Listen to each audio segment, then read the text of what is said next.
I'm not crazy. I'm not crazy. I'm not crazy. No, that's not me spiraling after finishing this book. Though honestly, it was close. That was an actual line from Faye's Deception by Lynn and Melissa A. Craven, and you're going to hear that line approximately 8,000 times in this book.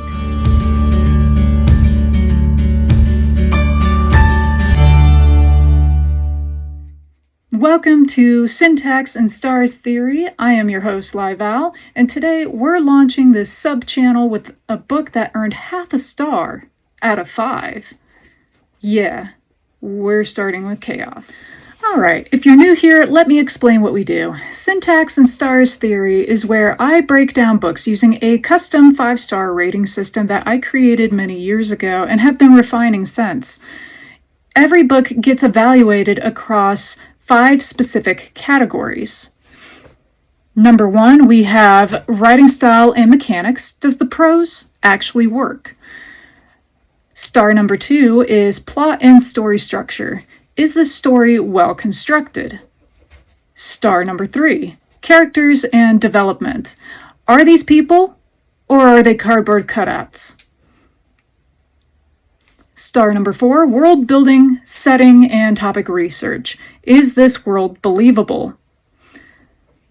Star 5, emotional and intellectual impact. Did this story do something to me as a reader? Each category is judged independently so a book can excel in one area while crashing in another. Plus, there's an optional bonus star for books that break the rules successfully, showing extraordinary creativity or just have that special something. The tagline for this sub-channel is 1 part analysis, 2 parts chaos, 5 stars if we're lucky. Today we are not lucky. It's a YA fantasy romance, and it's currently sitting at 4.2 stars on Goodreads. Which tells me that either I'm the problem or we need to have a serious conversation about rating inflation. I read this book probably back when it was new, and I gave it about 1.5 stars at the time, but to be clear, as far as me remembering this book being not great, it got worse. It's a lot worse than what I remember. Look, I get it. Sometimes you just want hot fae dudes, magic, political intrigue, and drama. I am not here to yuck anyone's yum. And if you love this book, genuinely, I'm happy for you. Keep loving what you love. I'm not here to judge you. But as someone who cares about craft, character development, and this is the big one, responsible representation of mental health in fiction, we need to talk about why this book doesn't work in any of those regards. But I do want to mention that this review contains major spoilers, all the spoilers, every single plot point, but honestly, if you've read any YA fantasy published in the last 15 years, you've already guessed where this is going. Let me walk you through the plot, because it's a journey. So the book opens with Princess Alana Cahill of Elder. She's a Fae princess born without magic to Queen Phaolin and Queen Consort Tierney. The book tells us, I was born without magic, just like you. I'm almost 18 now. Soon I'll join the serving class. From page 4. That was Alana Cahill speaking. She's about to leave the palace to work as a maid for Lady Driscoll in a city called Sandor. She's powerless in a world where magic equals status, so she's being sent away to serve. It's giving disabled royal gets shipped off, but okay, a little cringe. We'll see where this goes. Now on to chapter 1, 2 months earlier. Jump cut to Grafton, Ohio. We meet Bria Robinson, a teenage girl who's been institutionalized. The book gives us this absolutely subtle line. Mentally unstable, Bria Robinson missed the first month back from winter break because she was at the Clarkson Institution for Troubled Teens, page 14. Thank you for clarifying it's for troubled teens. I definitely couldn't infer that from institution and Bria has mental health struggles.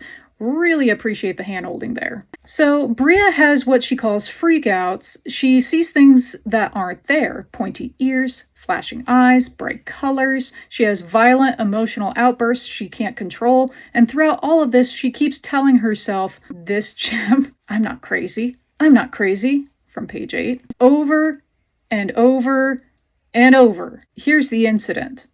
Bria gets released from Clarkson and goes back to school. There, she has a confrontation with Carson, the stereotypical jock bully. Carson attacks her best friend Miles. Bria's magic, which she doesn't know is magic, explodes. Light pours from her. She hits Miles. He goes down motionless. The book tells us, and she'd killed him.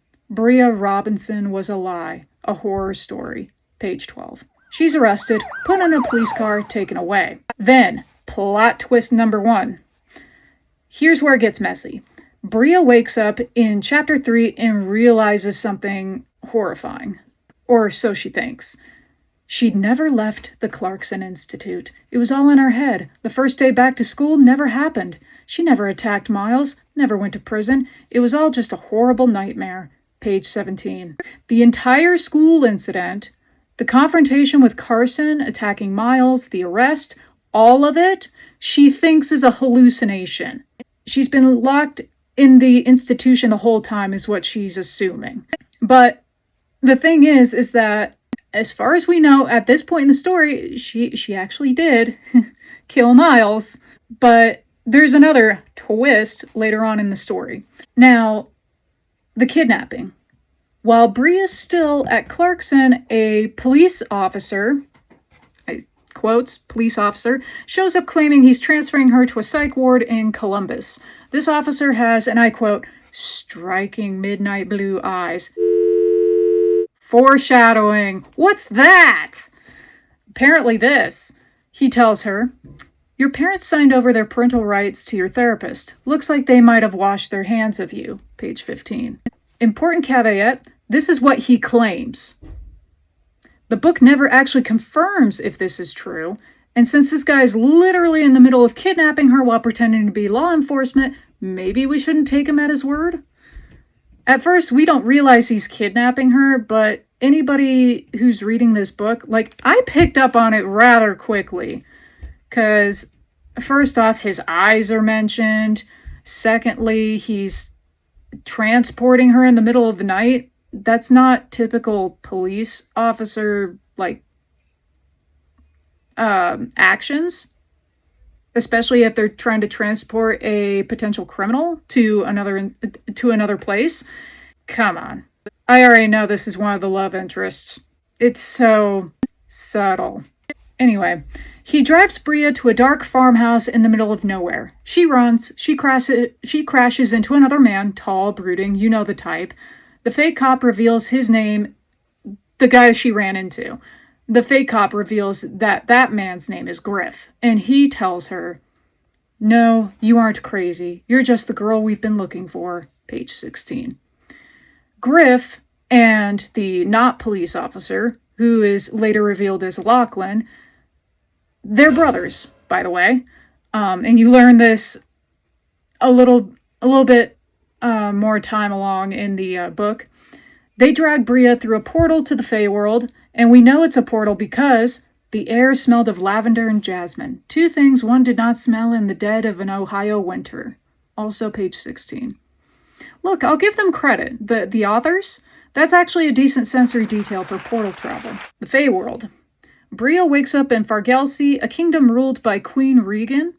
Regan takes one look at Bria and says, you look so like my brother, referring to King Brandon O'Rourke, her late brother. That's such a terrible fey name. Brandon O'Rourke, really?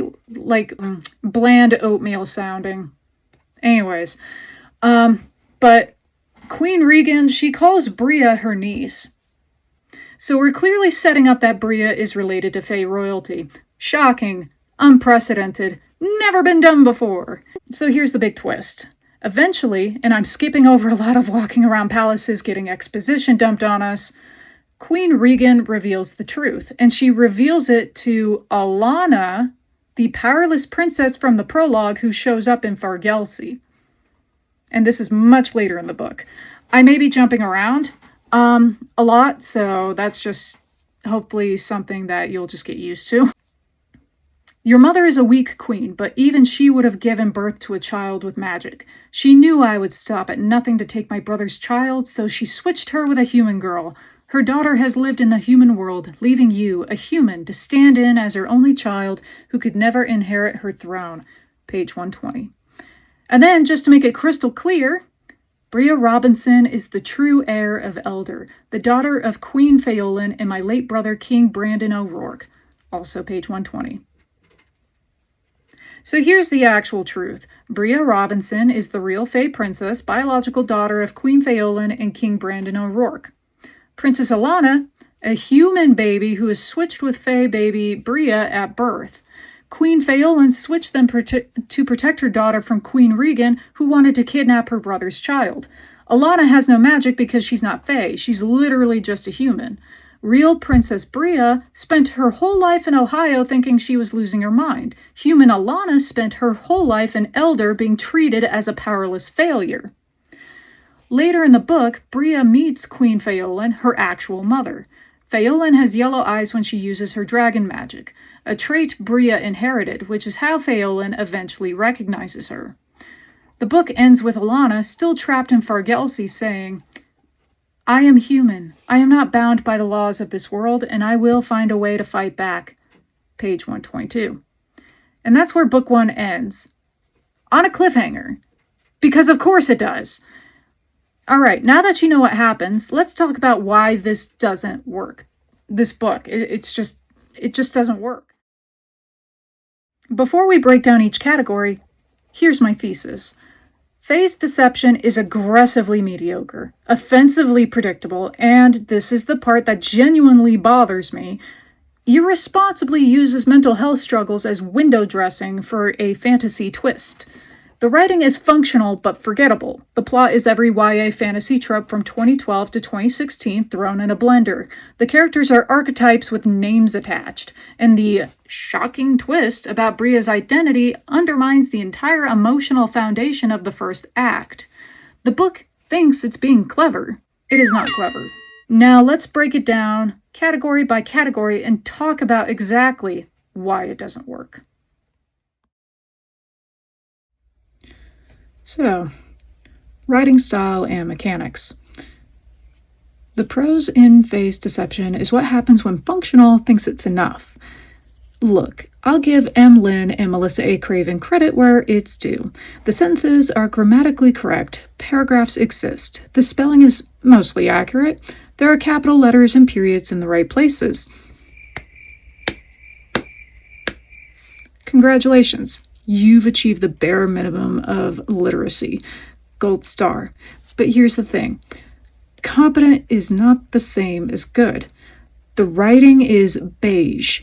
It's the literary equivalent of plain oatmeal. It exists. It conveys information from point A to point B. It does absolutely nothing else. It is the opposite of purple prose. If you have a problem with purple prose, maybe you'll like this, because it's definitely anything but. But let me show you what I mean. Problem number 1, telling instead of showing. Every single emotion in this book is labeled and explained. Nothing is left to inference. Nothing is left to the reader's imagination. Bria doesn't experience anxiety and let us feel it through her actions and physical sensations. She narrates a Wikipedia entry about anxiety while simultaneously having anxiety. And then there's the repetition. Oh my god, the repetition. We get this exact line, or variations of it, approximately 3 times per chapter for the entire first act of the book. I'm not crazy, I'm not losing my mind, I'm not insane. This isn't real. I'm not crazy. I get it. You've established the internal conflict. You don't need to hammer it home 15 times per chapter. At a certain point, it stops being emphasis and starts being word count padding. Problem number 2, dialogue that makes me want to throw the book. Nobody in this book talks like an actual human being. Everyone speaks in exposition. Characters will just stand around, explaining things to each other, not because it's natural, not because it flows from the scene, but because the authors need us to know information, so they just have characters say it out loud. The dialogue is clunky, unnatural, and completely lacks distinct voice. Problem number 3. Purple prose that thinks it's deep, which is hilarious because I was just calling the story rather beige and the opposite of purple prose. But from time to time, you'll actually notice that it either jumps from beige to purple prose. But yeah, occasionally the book will try to be profound with a capital P, and every single time it fails. We get lines like, "The way he saw the world may have been a lie, but had to be preserved," from page 90. What does this mean? No, genuinely, if someone in the comments can explain to me what this sentence is trying to communicate, I will pin your comment, because I've read it 17 times and I still don't know. Is the lie being preserved? Is his worldview being preserved even though it's false? Is this a metaphor for something? Is this just pretty sounding word salad? Then there's problem number 4. Sentence. Fragment. Abuse. You know that thing YA books do where they use short, choppy sentences to create dramatic tension? This book does that on every other page. And it stops creating tension. It just becomes annoying. Bria was scared. So scared. This couldn't be real. But it was real. Was it real? She didn't know. She never knew. Stop it. Get some help. Then there's problem number 5. Zero voice distinction. Now here's a fun experiment. I don't recommend doing this as a drinking game because you'll probably die of alcohol poisoning, and I don't condone that. But if you want to just have fun with this, you could try this at home. Open this book to any page of dialogue. Cover up the character names.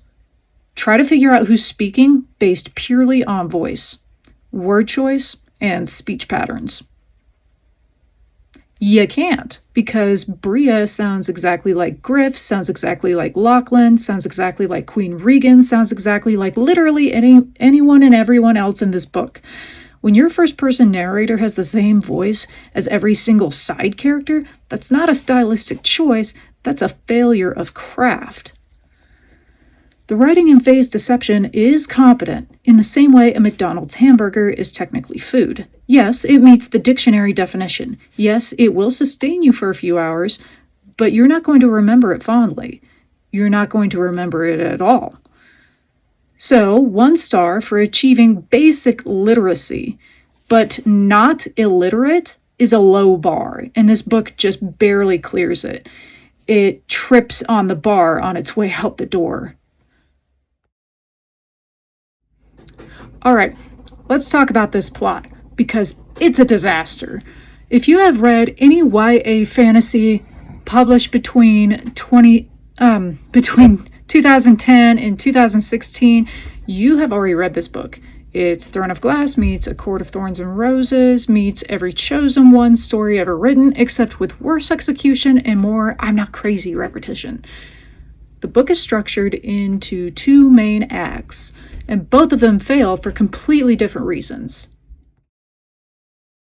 We open with Bria Robinson in Grafton, Ohio. She's been institutionalized at Clarkson for violent outbursts and hallucinations. She believes she's mentally ill. She's terrified of herself. The book dedicates significant page time, we're talking chapters, to showing us Bria's return to school, her confrontation with Carson, her attack on Miles, her arrest for attempted murder. The book we see the incident, we see her guilt, we see her terror, we see the aftermath. And then the book goes, psych, none of that happened, it was all a hallucination. Now, here's the thing. An unreliable narrator whose reality is fracturing, that could be interesting. That could be a genuinely compelling exploration of psychosis, disassociation, trauma. But this book has zero interest in actually exploring that. The mental illness isn't the point. It's not treated with nuance or care or thoughtfulness. It's set dressing. It's a cheap twist setup. The entire first act solely exists solely so the authors can pull the rug out and go, gotcha, she's not crazy, she's magic. And once that reveal happens, everything from Act 1 becomes completely irrelevant. Miles was never in danger, Bria never hurt anyone, the emotional weight of her guilt gets retroactively erased, her institutionalization gets hand-waved away as a necessary step for the kidnapping plot. Every ounce of emotional investment the reader might have built, gone, dismissed, meaningless. The second Bria gets rescued, because apparently we're still doing the kidnapping as romance thing back in 2021 when this book was brand new, she's rescued to the Fae world. The book transforms into generic YA fantasy bingo.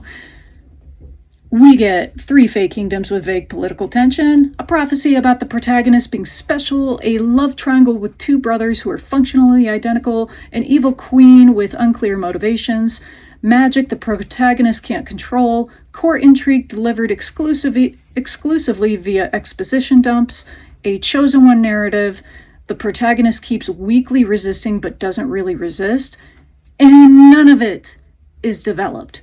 It's mentioned. It's explained in a paragraph or 2, then we move on to the next plot point.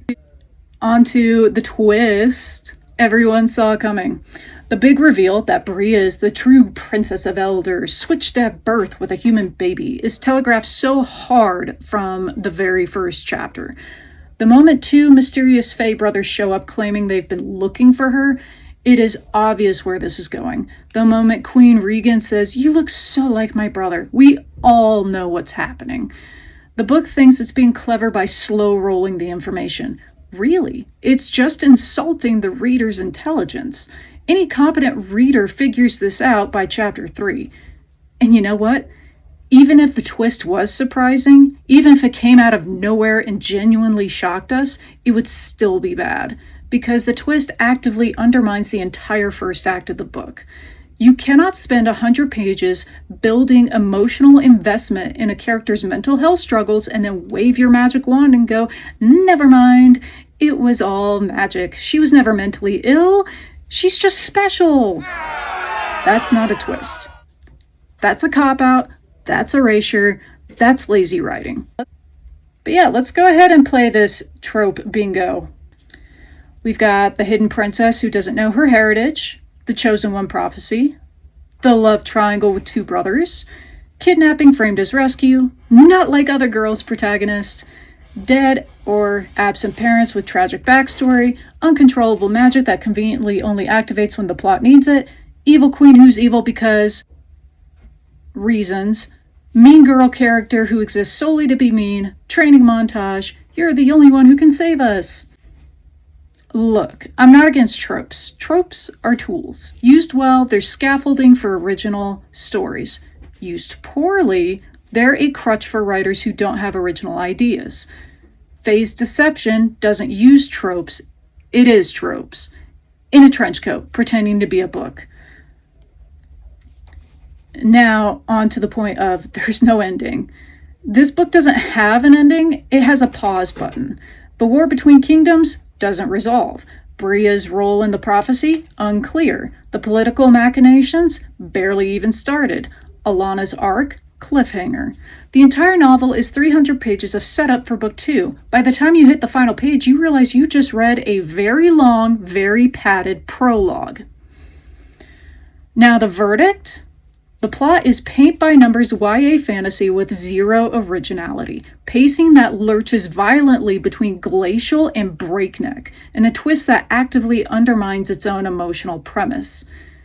We're giving it half a star, because at least the pages were in order and the chapters were numbered, I guess. Guys, I can't emphasize this enough. These aren't characters. These are cardboard cutouts with names written on them in Sharpie. So there's Bria, the protagonist who refuses to protagonist. She's our point of view character, which means we're stuck inside her head for 300 plus pages. It is exhausting in there. Her entire personality consists of I'm not crazy, repeated ad nauseum, being confused about literally everything happening around her. Although honestly, girls, same, because I'm confused as to how this got published. Being vaguely attracted to two men who are functionally identical, occasionally saying something snarky that the book clearly thinks is endearing, but mostly just comes across as whiny. And that's it. That's the character. She has no goals beyond figure out what's happening and don't die. She makes no meaningful choices. Things happen to her and she reacts. She's dragged from Ohio to the Fae world. She's told she's a princess. She's told there's a prophecy. She's told to train her magic. At no point does Bria actually drive the plot forward, other than her trying to escape the two Fae brothers in the very beginning. That's like as much agency as she has in the entire book. And then at that point, things just happen to her.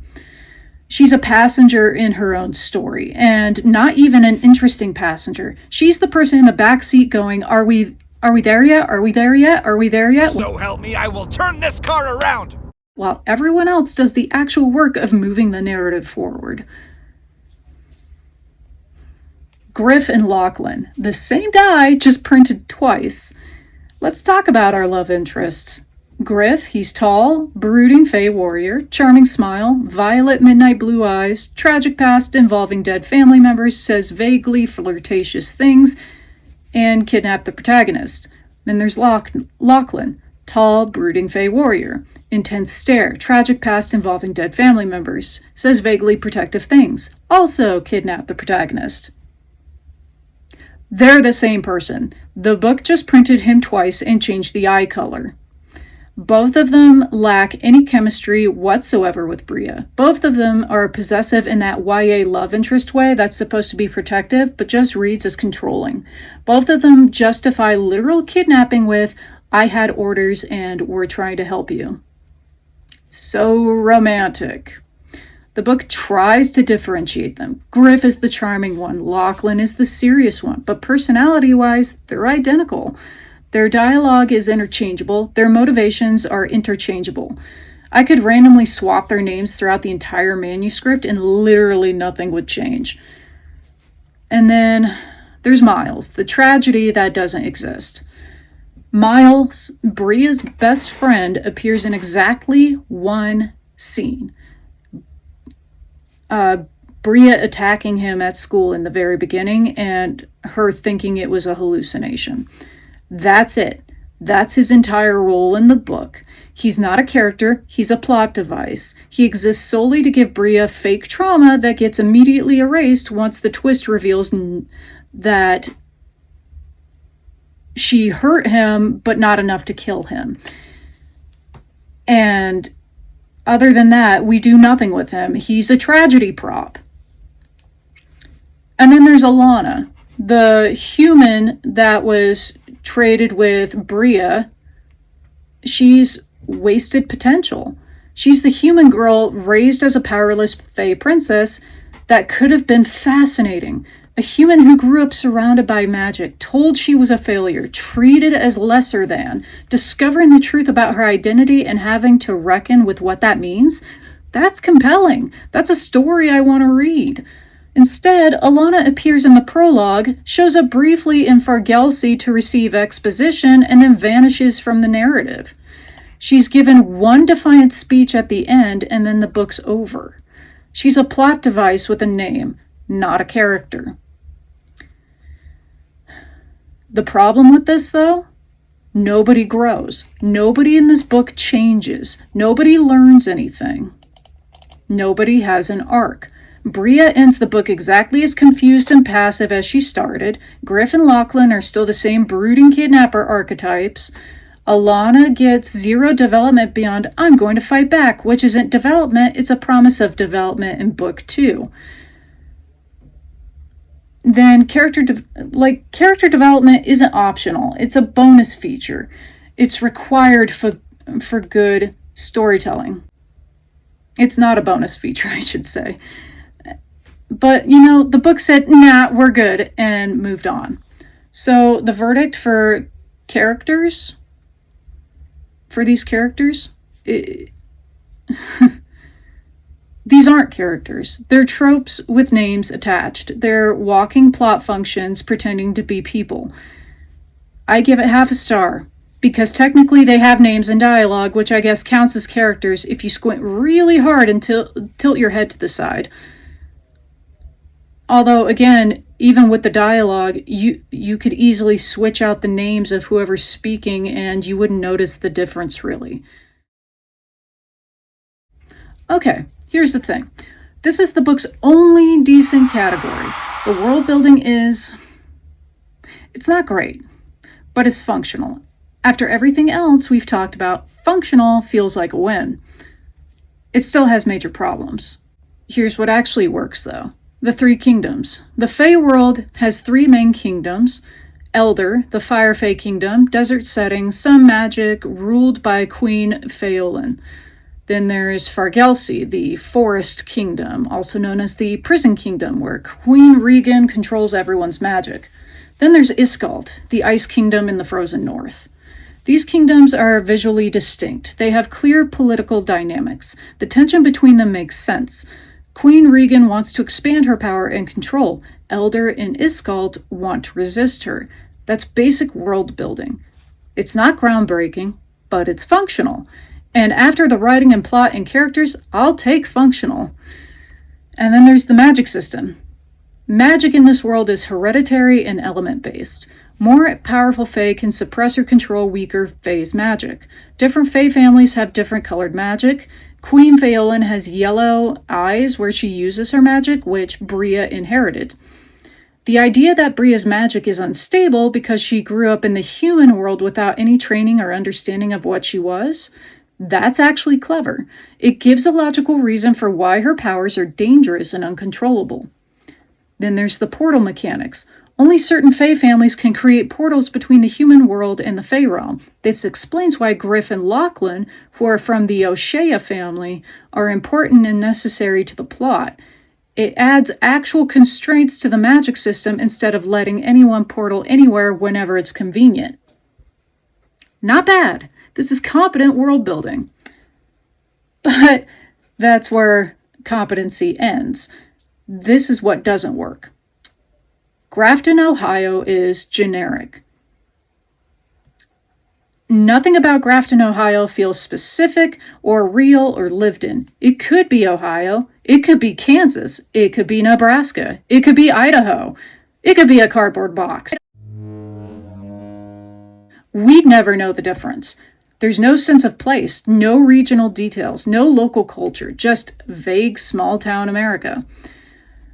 The Clarkson Institution is poorly researched and irresponsibly portrayed. Here's where I have a real problem. The Clarkson Institution for Troubled Teens is portrayed as a dystopian nightmare prison where teens with mental health issues get locked up, medicated into compliance, and treated like criminals. There's no nuance, no exploration of what actual mental health treatment looks like, no acknowledgement that institutions can provide help and support, no understanding of the difference between therapeutic care and punitive imprisonment. The book uses the mental health setting purely as aesthetic. It's there to make things feel dark and scary and traumatic, but the authors clearly didn't do any actual research into how mental health care works, what institutionalization is actually like, or what it means for the real people who've experienced it. That's not just lazy, that's irresponsible.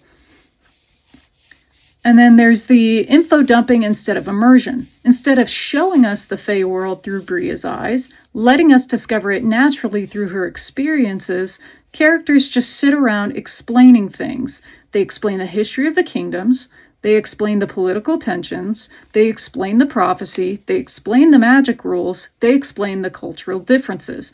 It's all telling, very little showing. Good world building feels organic. You learn about the world through character interactions, environmental details, and natural story progression. Fae's Deception has characters deliver Wikipedia articles at each other. Then there's the inconsistent internal logic. Here's a question the book never adequately answers. If the goal was to hide Bria and protect her from Queen Regan, why would Queen Phaeolin send her magical daughter to the human world where her uncontrollable Fae powers would literally explode out of her body and make her super obvious to anyone looking? They got me. By all accounts, it doesn't make sense. That seems counterproductive. If you're trying to hide your kid, maybe don't send her somewhere where her magic will cause violent public incidents. The logic just doesn't hold up with this. So, the verdict. The Fae world has decent bones. The kingdoms are visually distinct. The magic system has internal rules. The politics make basic sense. But the execution is infodump heavy, the human world is generic, the mental health setting is poorly researched and irresponsibly portrayed, and the internal logic has lots of holes. More holes than a cheese grater. So, 2 stars? The highest rating in this entire review. Congratulations, world building. You're the least disappointing part of this book. Alright. Let's talk about the big one. Fae's deception wants you to feel things. It uses trauma, mental health struggles, hallucinations, fake deaths, and kidnapping to manipulate emotional responses from the reader. But here's the thing. Emotional manipulation is not the same as emotional impact. I've been dancing around this throughout the review. But let's address it head on. The way this book handles mental illness is not just bad, it's actively harmful. The entire first act hinges on Bria believing she's mentally ill. She has hallucinations. She has violent episodes she can't control. She believes she murdered her best friend. She's institutionalized. She's medicated. She's labeled dangerous and unstable. All of this is presented as shameful, scary, isolating. Bria is terrified of herself. She thinks she's broken. She thinks she's a monster. And then the big reveal happens. Actually, you're not mentally ill. You're magic. All those symptoms were just your suppressed Fae powers trying to break free. Do you see the problem here? The book is sending the message that mental illness is something shameful and frightening and bad. But don't worry. If you're special, read. If you're the protagonist, it'll turn out you were never mentally ill at all. You were just magic the whole time. That's not representation. That's erasure. Real people live with psychotic symptoms, dissociative disorders, anxiety disorders, hallucinations, and violent intrusive thoughts every single day. They're not waiting to discover they're secretly Fae. They're navigating real complex conditions that deserve thoughtful, respectful, nuanced representation in fiction. Fae's deception treats mental illness like a costume Bria can take off once the real story starts. And that's not just lazy, it's harmful. Now, the romance is hollow. Bria has zero chemistry with either love interest. One minute she's traumatized by being kidnapped, the next minute she's swooning over her kidnappers. There's no emotional progression, no building of trust, no reason for us as readers to root for any of these relationships. The book just says they're hot and brooding and they have tragic backstories and expects us to ship it. I don't. There are no themes. Great books have something to say. They explore ideas. They ask questions. They challenge assumptions. So what is Fae's deception about? What's it trying to communicate? Identity? Bria never meaningfully grapples with learning she's the heir of Elder. Belonging? She doesn't feel at home anywhere. But the book never explores why or what that means. Power and agency? Bria has neither and never gains them. Mental health? God, I hope not, because if this is the message of mental health, it's very harmful. The book gestures vaguely in the direction of big ideas, but never commits to any of them. It's all surface, no substance. And it doesn't stick with you. Here's the real test. Will you remember this book a month from now? Probably not. There are no lines that haunt you, no scenes that replay in your head, no characters you think about when you close your eyes, no moments that made you stop and go, damn, that hit. This is fast food fiction. You consume it, maybe enjoy it in the moment, and then it's gone. Completely, utterly gone. It leaves no mark. So my verdict? Face deception is emotionally manipulative, intellectually empty, and leaves zero lasting impact. The mental health representation is actively harmful. The romance is hollow. The themes are non-existent. This book doesn't make you feel anything except vaguely annoyed that you spent time reading it. Half a star for existing, I guess? The bonus star is reserved for books that have something special. Pure enjoyment despite flaws, extraordinary creativity, unique emotional impact, rule breaking that actually succeeds. Phase deception has none of that. There's no joy here, no spark, no, I know this is messy, but I'm having fun energy. This isn't a guilty pleasure, it's just guilty. All right, let's wrap this up. Phase deception is lazy. It's lazy in its writing, telling instead of showing, repeating the same internal monologue endlessly, giving every character the same voice. It's lazy in its plotting, hitting every YA fantasy trope beat without adding anything original, relying entirely on mystery box storytelling that everyone sees through immediately. It's lazy in its characters, giving us archetypes instead of people, refusing to let anyone grow or change. It's lazy in its world building, info dumping instead of immersing us, using settings as aesthetic without research. And it's lazy in its themes, using mental illness as a plot device, exploiting trauma for emotional manipulation, gesturing at big ideas without committing to any of them. But you know what makes me genuinely frustrated? What makes me actually angry about this book? Again, the mental health representation. I could forgive mediocre prose. I could forgive tropey plotting. I could even forgive the interchangeable love interests and the passive protagonist. What I can't forgive is the way this book uses mental illness. Bria's institutionalization, her hallucinations, her violent outbursts, her trauma, all of it is presented as shameful and scary and proof that she's broken. And then the book waves its magic wand and goes, just kidding, you're not broken at all, you were never mentally ill, you're just special. That message is harmful. Real people don't get a fantasy escape hatch. Real people living with mental health conditions deserve thoughtful, respectful representation in fiction. They deserve to see themselves as whole, complex human beings, not as problems to be solved or as false identities to be shed once the real story starts. Phase deception treats mental illness like a costume, and that's not just lazy, that's irresponsible. But who is this book for? Honestly, I don't know. If you want good YA fantasy, there are hundreds of better options. If you want thoughtful mental health representation, run in the opposite direction of this book. If you want compelling romance, this ain't it. If you want original world building, keep looking. If you want characters who feel like actual people, keep searching. Would I recommend it? Only if you're writing a research paper titled How Not to Write YA Fantasy or Every Trope from 2012 in One Place, a Case Study. Otherwise, hard pass. All right, the final rating.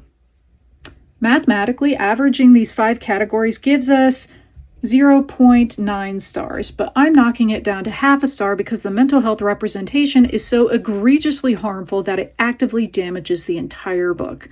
When you use mental illness as a plot device, treat institutionalization as set dressing, and send the message that you're not really mentally ill, you're just special, you don't get to round up to 1 star. This book doesn't deserve a full star. It barely deserves the half star it's even getting. And there you have it, folks. Episode 1 of Syntax and Stars Theory, and we went out swinging with half a star. 1 part analysis, 2 parts chaos, 5 stars if we're lucky. This one crashed and burned before it even got off the runway. Look, if you read Phase Deception and loved it, that's genuinely great. I'm happy for you. Reading is subjective. We all connect with different books for different reasons. If this book worked for you, keep loving what you love. But for me, as someone who cares about craft, who cares about character development, who cares about responsible representation of mental health in fiction, this book is everything wrong with paint-by-numbers YA fantasy. It's lazy, it's tropey, it's poorly executed, and it's irresponsible with sensitive topics. YA fantasy lovers deserve better. You deserve better.